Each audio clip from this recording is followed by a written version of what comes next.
So, welcome back to the Monday Study Group. I don't know what happened.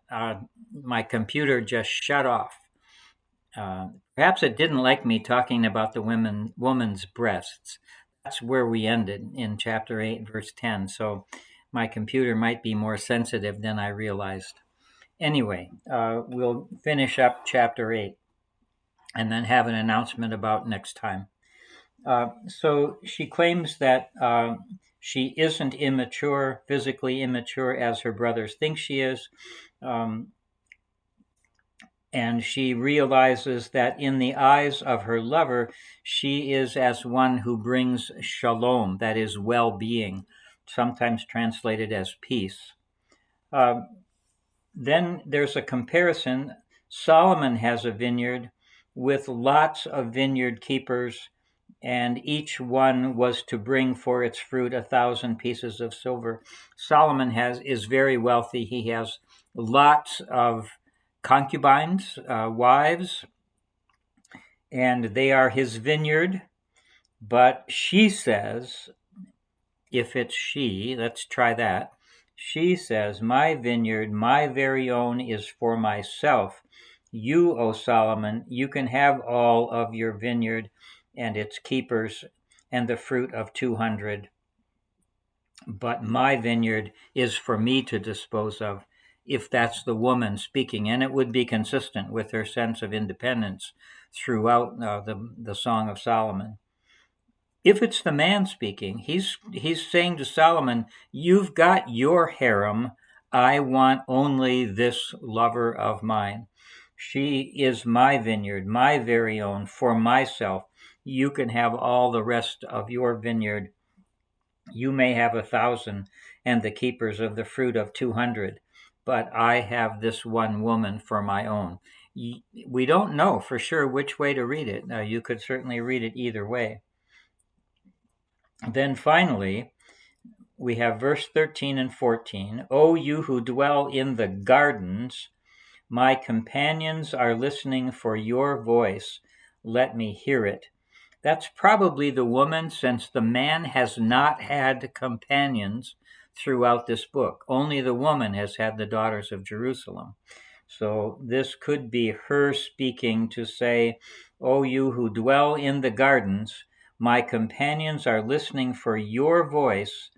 Let me hear it." She's talking to the male lover. She wants to hear his voice again, and her companions are listening for him. Seems like part of the search motif that we've seen in the book. And then finally, she speaks to her beloved. Apparently, he's not present, but she's speaking as if he were. "Make haste, my beloved, be like a gazelle or a young stag upon the mountains of spices." And the book ends. It just ends. What kind of an ending is this? I think I said in the study questions that it seemed like an inappropriate ending. I remind myself what I said. That's it. I'm feeling dissatisfied with the ending of this movie. How would you rewrite the ending? What are we, the readers of the book, looking for that we don't get? If you feel as I do. Well, the book opened in the middle of a love affair. It ends in the middle of a love affair. It's unsatisfying. If you're looking for a movie or a story, it's not there. So we accept the book as it is. It begins in the middle of real life, ends in the middle of real life. We don't know what happens to these young lovers or the brothers or the daughters of Jerusalem. We don't even know for sure if we're supposed to interpret this as something that happens within the court of King Solomon and his harem, or if this is something that is merely compared to Solomon and his court and harem. So we're left that way. All right. Thank you for being a part of this study. We again remarked that we who met this morning, a very large group, had never had this extended discussion of human sexuality in a mixed group ever before in any setting. Only one person in the group had ever even heard a sermon from any part of the Song of Solomon. So You've read now and studied with me two very difficult books, Ecclesiastes and the Song of Solomon. In many ways, a great contrast between the two readings.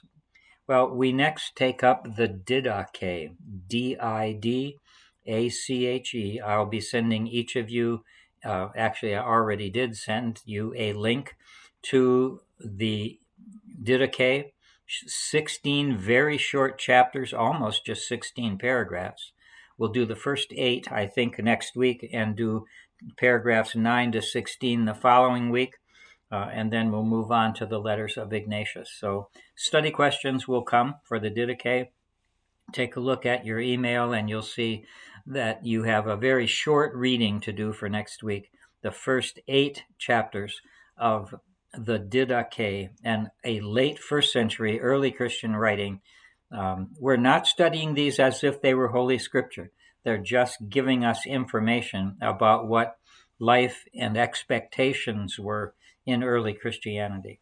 All right, take care, and sorry for the 2 videos today.